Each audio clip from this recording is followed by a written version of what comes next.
So can we move to the next speaker now, Professor Matthias? And Professor Matthias is head of the international studies at St. John's, and he has been working really hard, and by profession is a mathematics teacher. And when I met him last time in Cambridge in his office, and he explained that how really difficult it is in the universities like Cambridge. Their tuition fees are so high, and he works a lot to work so that the students, they do get their fellowships and helping those students. And once I called him, he was in Hong Kong or some Asian country. Then he is constantly working, meeting people wherever there is opportunity, he goes, so that students should not suffer their education because of money. And I would also like to bring, he is also looking after Manmohan Singh scholarship. Our Prime Minister, ex-Prime Minister, studied there in St. John's College, and he is the man who is also monitoring that, and he will share maybe his past interaction with the MMS before. And over to you, Professor Matthias. Thank you very much, and thank you very much for organizing this wonderful meeting. And I mean, we have had already a number of really inspiring talks, and I'm not sure I can stand up to exactly the same level of inspiration. I have a slideshow. Perhaps I will just try to share.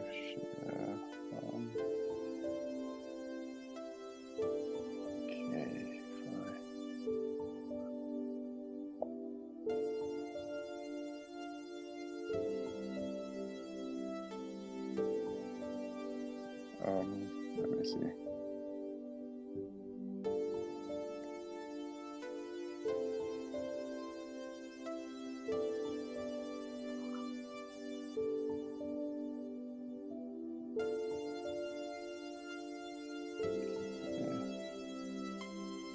Okay, can you see my slideshow now? Yes, I can see your desktop, yeah. Ah, wonderful. Yeah, so thank you very much for giving me the opportunity to be part of this wonderful conference. And I'm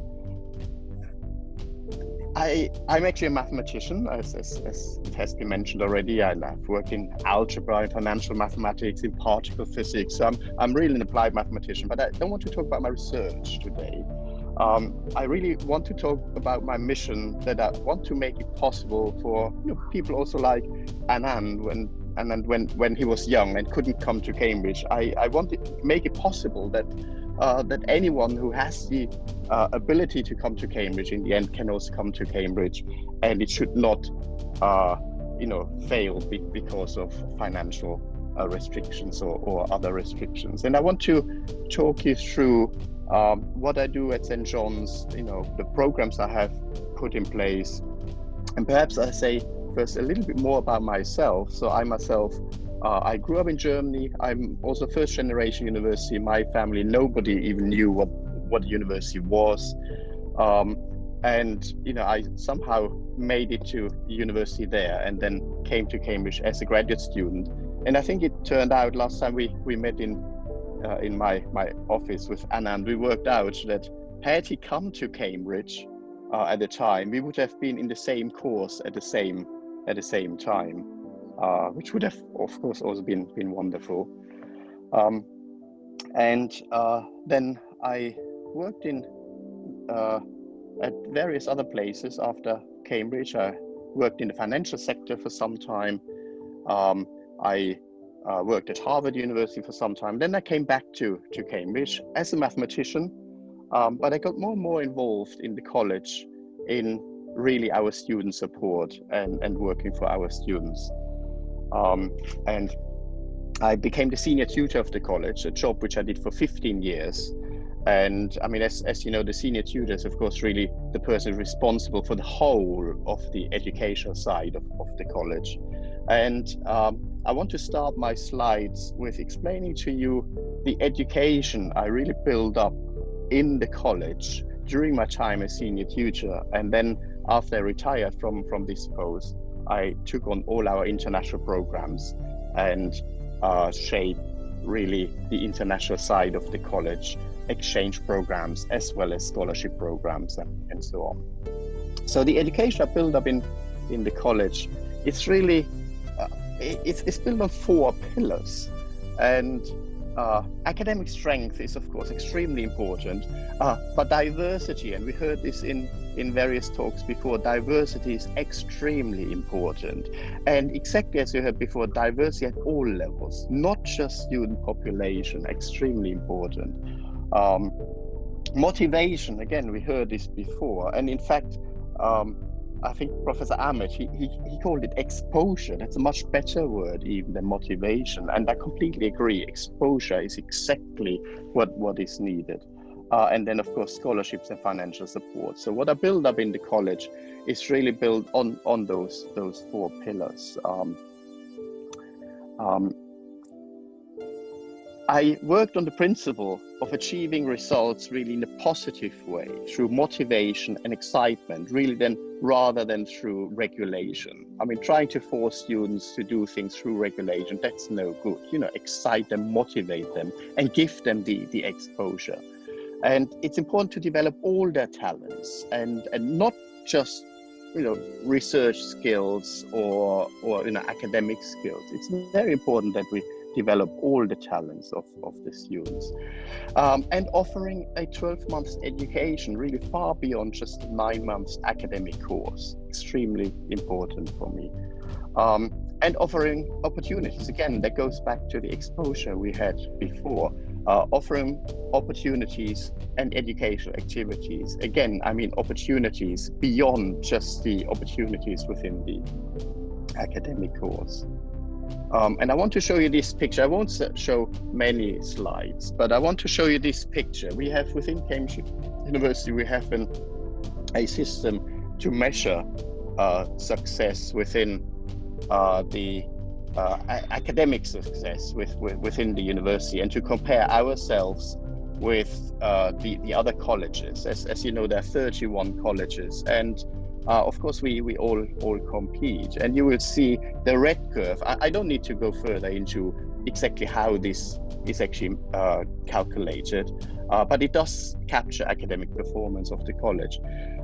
And you will see that early 2000, mid 2000, we really didn't do well. We, St. John's, we are the red curve compared to the average within the university, that's blue curve. And obviously we didn't perform very well early and mid 2000s, and that's when I said, you know, let's focus, let's build our education on those 4 pillars. And you can see from then 2008 on, 2009 on, that's when we started to launch these programs. We improved steadily against the university, and you know, with a really strong gradient. And I don't want to say that I fully just believe in league tables and these sorts of measures, but it is still striking that when we started introducing these programs built on those 4 pillars, that the student body as a whole, you know, academically, but also in terms of many other measures, you know, improved so significantly compared to the rest of the university. This is not a talk about sort of Cambridge University and our education. I still want to quickly sort of run through some of the sort of flashy statements we say, that we focus on student ideas and understanding. And of course, the whole concept of Cambridge University is around very substantial personal attention, very personalized educational systems, and the professors, of course, engage very extensively, even in undergraduate teaching, and that's really true. I mean, in the college, I have very famous professors, you know, sitting down an hour a week with 2 first-year undergraduate students and going through the very, very basic. And of course, the Cambridge system is really centered, or Cambridge education is really centered around this very personal exposure, very personal interaction with your professors. Collegiate environment is very important, and this is of course exactly where the experiences differ from college to college, and this is where I want to explain to you how we are different and how we could introduce these initiatives. The college is, of course, the student's home, but it's a lot more than that, because it really offers the inspiration and, of course, the opportunities. And, you know, we have research-based courses, broad and intense and so on, flexible. We actually have quite a lot more flexibility than people think. And of course, they're at high level and so on. I mean, these, let me move on. So I want to sort of now explain how, our initiatives and my initiatives, my work in the college, differs from what is happening at most of the other colleges, and why we managed to achieve these great improvements. And Manmohan Singh scholarships were really sort of one of the very first initiatives we introduced. I think it was in 2009, one of the very first initiatives we introduced built on these models. So they were established in 2009. In fact, it was just last year when we had 10 years celebration in Delhi. This photo was actually taken at the 10 years celebration in Delhi last year. There are PhD scholarships for prospective Indian PhD students designed to benefit academically bright Indian students coming from recognized Indian universities or institutions. And they are mainly in areas like science and technology, aerospace, energy studies was important. BP was one of the early sponsors. They were interested in that. Rolls-Royce was another sponsor. They were interested, of course, in aerospace and other parts of engineering, economics, social sciences. Criteria, academic strength, but also leadership qualities. And again, this connects to one of the earlier speakers, how important leadership qualities are. They are awarded by the college, and we have been running these scholarships now since 2009 continuously. And this is actually relevant here, that this is a college initiative.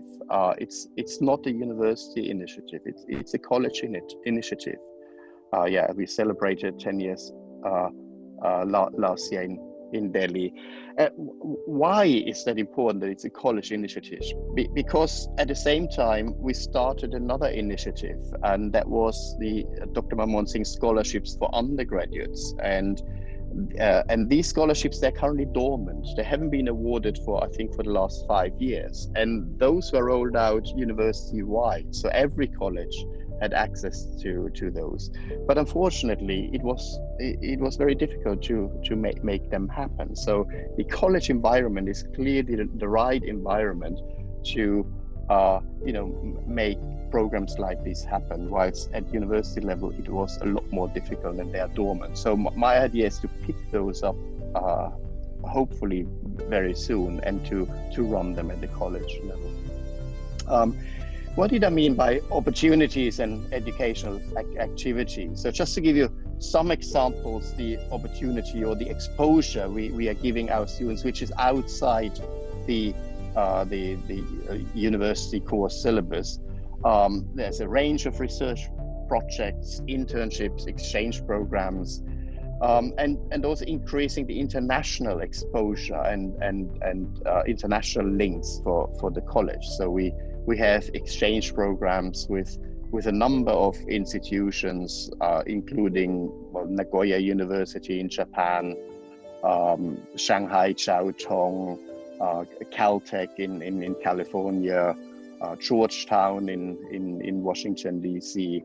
So a number of institutions around the world. And again, that's a college activity. Colleges are a lot better placed to connect to the students and to excite the students about these activities. So for example, last year, we had more than 240 of our undergraduates. They were in obviously that was 2019, not 2020. A lot of summer projects, obviously this summer didn't happen. But more than about 240 of our undergraduates were last year involved in these activities out of about 500 undergraduates. So, participation rates are extremely high, and to manage to get basically 50% of our undergraduates to participate in such enriching projects is a huge success for us. If I go back something like 10 years, at that time, we had perhaps 5 or 6 students in the summer doing project work, and now we're up to 240. Yes, then we award a number of travel awards.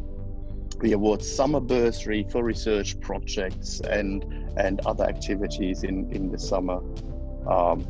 40 research projects were directly organized by the college. And then something else I introduced a number of years ago. These were innovation internships. And I think last year we made 10 awards. And that was linking into our innovation center. St. John's Innovation Center was one of the very first innovation centers in the UK. I think I have actually a slide coming up for it. Together with the Innovation Center, I even ran an entrepreneurs workshop last summer. Again, that's 2019. Unfortunately, 2020, we were unable to run it. 5 years ago, I said, well, how could we sort of make use of having our innovation center, which is usually successful innovation center. We have 88 companies there. We have almost 400 people working there. Of course, the college doesn't own these companies. They're our tenants. And of course, we give them the support within the innovation center. How could I link sort of our education into sort of a system of mutual benefit between the companies in the innovation center and benefit to our students? That's when we came up with shared conferences, which we run every summer. Again, we couldn't run it this year. We have the entrepreneurs workshop, and we have an internship program which benefits both our students and the companies. And I think, in fact, last time when Anand was visiting, it was Parity Sharma, one of my engineering students, who brought him to the college, and she was, in fact, the very first student who took part.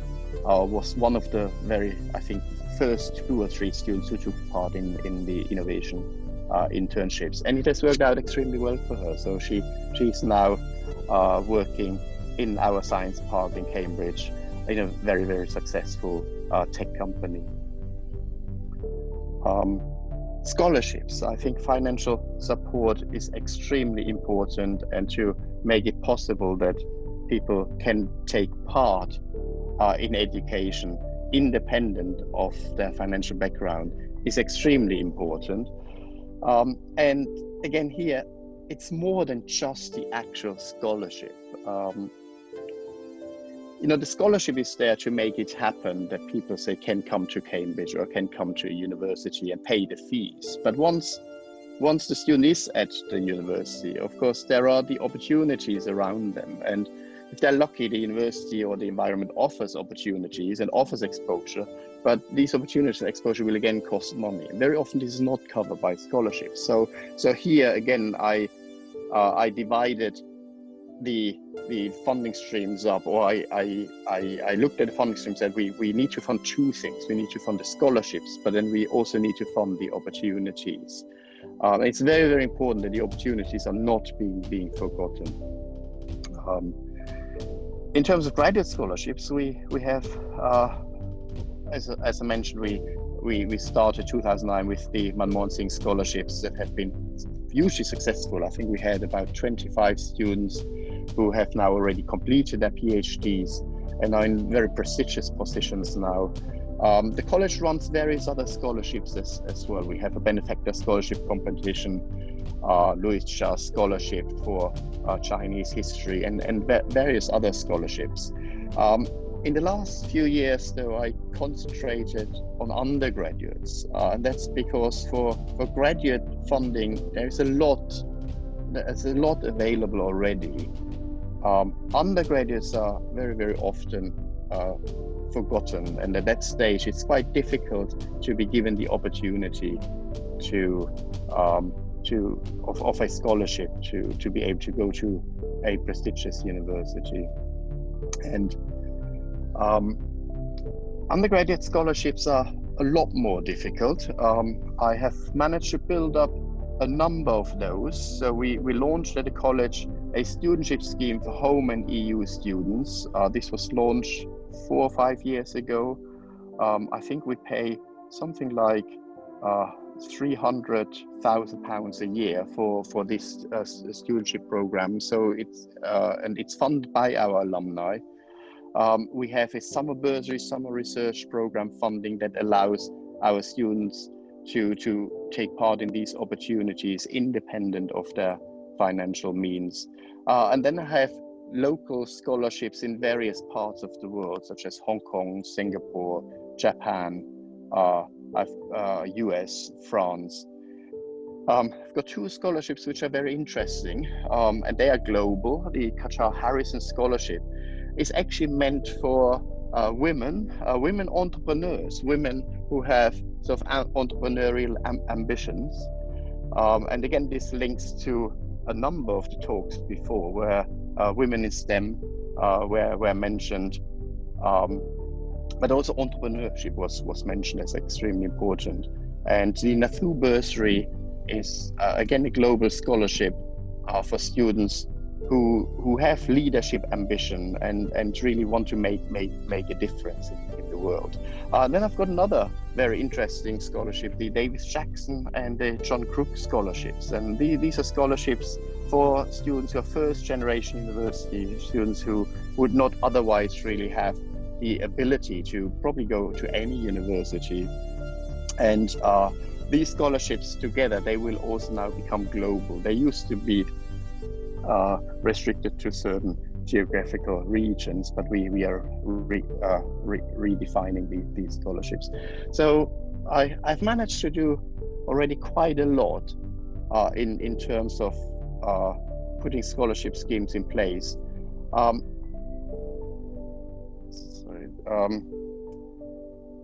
In India, I would quite like to do more. As I mentioned earlier, the Manmohan Singh scholarships for undergraduates unfortunately are dormant, and I will try to see whether we can pick this up at college level and can perhaps relaunch them as a college scholarship for undergraduates. What are the key fundamentals behind these schemes? And again, diversity is extremely important. For me, it's important that I manage to get into the local schools, and reaching out to local schools, reaching out to local environments is extremely difficult. But in a number of areas in the world, we have actually managed to achieve this. Hong Kong, for example, is a very good example where for our Hong Kong scholarship scheme in the last round, we had more than 50% came actually really from local Hong Kong schools, and that's a huge success for me. Academic potential is of course important, financial need is important, and in order to make this happen, we really need to work with local partners and the teachers, exactly as we heard in previous talks, that of course the teachers are there to really inspire the students and to really to identify their potential. And it's academic potential that is important. It's not the academic training they have had. It's really to identify the potential. So I work, for example, with schools like Jivat Haviva in Israel. I have worked with the Starehe schools in Kenya. I would love to work with Super 30 and identify kids there and manage to and hopefully make it happen for them to come to us. I very often have local alumni committees in order to help me reaching out. Sometimes we use institutions like the British Council. That's what we initially did with the Manmohan Singh scholarships. Personally, I still find it better to use probably some more local partners and teachers to really reach out to the people who would qualify. Just to give you some idea of our students, obviously here's Manmohan Singh, Louis Cha, who is an extremely famous Chinese writer, and you may all know the Raspberry Pi, Eben Upton. So he was one of our students. He invented the Raspberry Pi, and I remember having had discussions with him maybe 15 years ago when he was a student in the college about his idea of building this small computer that in the end, should cost $10 or $20, but is as powerful as any laptop or even desktop. And he made it happen. He made it indeed happen. And this kind of entrepreneurship, colleges are extremely well placed in order to really facilitate this kind of entrepreneurship. And it's, colleges are better placed than university faculties, because for entrepreneurship you need to be interdisciplinary, and colleges are interdisciplinary rather than the faculties. And Alice Newcomb, who raised 200 million pounds for an entrepreneurs fund, an innovation fund, and launched it just 2 years ago. So and again, she came to the college to do mathematics, and only something like 10-15 years later, she's running an innovation fund for 200 million pounds, and has 3 Nobel Prize winners on her committee. So that's extremely impressive. And again, it's colleges that are best placed to facilitate these kind of innovation and this kind of ideas. And that takes me to the end of my slides. Well, thank you very much for giving me this opportunity. And I'm very happy to take any questions. Thank you very much. I would like to ask something. Yes, please. Yeah, carry on. Yes, Mr. Qazi. Yes, please. Is Cambridge doing something on the online aspect of the extension of the university as such? So of course, Cambridge, the whole education is centered really around individual, in interaction. Now, of course, this can also be done online. This can also be done on Zoom, and obviously during the pandemic, now most of our activities are happening on Zoom, and we actually realized that. In fact, our supervisions, which is a small group teaching, is perfect for, Zoom is actually perfect for the small group teaching. Much better than big lectures. Personally, I find, big lectures online is actually quite difficult because you don't get the same experience. Sitting in the lecture theatre, you pick up things that you just don't pick up in an online lecture. With maybe 200 or 300 people on a Zoom session.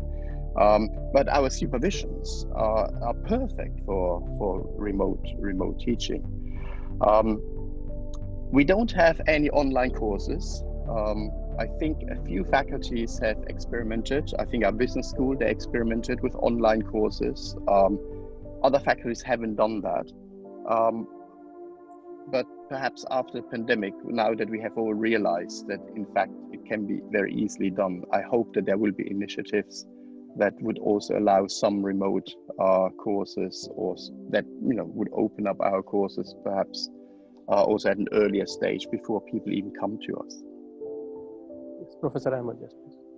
Thank you very much, Matthias. That was really inspiring and something worthwhile exploring. And I have been tweeting about something about Cambridge and Oxford, which are only a stone throw away from the Midlands. And my question is, okay, they have 800 years of history, and they have done extremely well in the top 10 ranking in the world. But Hong Kong, which is not that old, and run by the British system, has 5 universities in the top 150, right?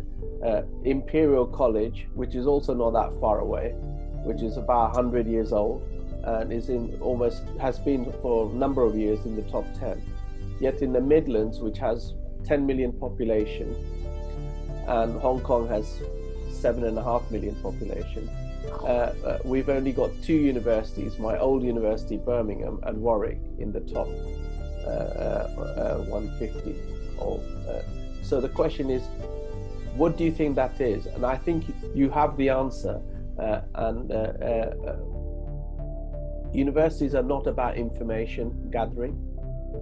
And do you want to elaborate on that, about the exposure and stuff? Well, yes. So for me, and that's of course why the collegiate system in Cambridge is so important, because within the collegiate system, bringing the interdisciplinary aspect into the education, this is exactly what the college does, and this is why Cambridge is so important. And so successful, really. So it really is the collegiate system that offers interdisciplinary aspect. It offers exposure. It offers the interaction, really. Yeah. So how do we do that? Because I used to be a visiting professor at Stanford, and it was very much what you're saying. And I've been in Cambridge as well. So very much, you meet people at lunchtime, who are not in your field, who are maybe a Nobel laureate, who they'll sit with you like, it's like we're mates. That's right. And you're a student and they're a professor. So that, how do we, which doesn't exist in many places, right? How do we replicate? Because what you're talking about is, and it's been unique, and what I'm interested in is how do we mass do that? Because I believe talent exists everywhere. In Stanford, in Edinburgh, in Aston, I've found students are not the problem. That's right. So of course, Cambridge has the advantage that we had 800 years to build it up, and you don't want that the others have to wait 800 years to get to that point. But as you say, other universities other places have also managed, and some have tried to replicate Cambridge. So for example, there's the St. John's College within the University of Hong Kong, and they wanted to build more colleges, so they tried to replicate that too. But it costs a lot, and it's a long process. I think very often, my feeling is that very often it is the departmental structure that hinders that process, because universities are always structured in departments and in faculties, and that actually stops the interdisciplinary aspect, and that stops the conversation with the outside, and that doesn't bring the people together in the same way. Yeah, and it's interesting. What I understand, I think what you're saying is that the money that, so if my school does something, and you're from a business school and I'm from a medical school, then unless there is a sharing of that resource, you're reluctant to engage. That's exactly right. Yes, that's exactly right. So we need to get rid of that system. Yeah, that's very. So my nephew is just about to go to study medicine, mathematics at Cambridge. So he's deaf in both ears, but he's a world tennis champion for under 18. And he got 3 A stars, and so I was just texting him, but he's going to another college, not yours. Right. But Okay. I'll get him to connect with you. Yes, that would be great. It would be very interesting. Thank you. Okay. Yeah, and then just adding to Mr. Wasim Qazi's question, there are like online executive courses for Cambridge, but not the undergrad. That's right. But the undergrad thing is very personal. Like when I talked to Mr. Matthias, he said that in his chamber, like there are 2 students, they come and he takes class or just walking in the garden. So that's a very different style. So that feel is entirely different. But there are online some executive programs as well. So we will be able to run our small group teaching also with the social distancing in my room even. So in October. Quite cool. Yeah, that's yes, that's right.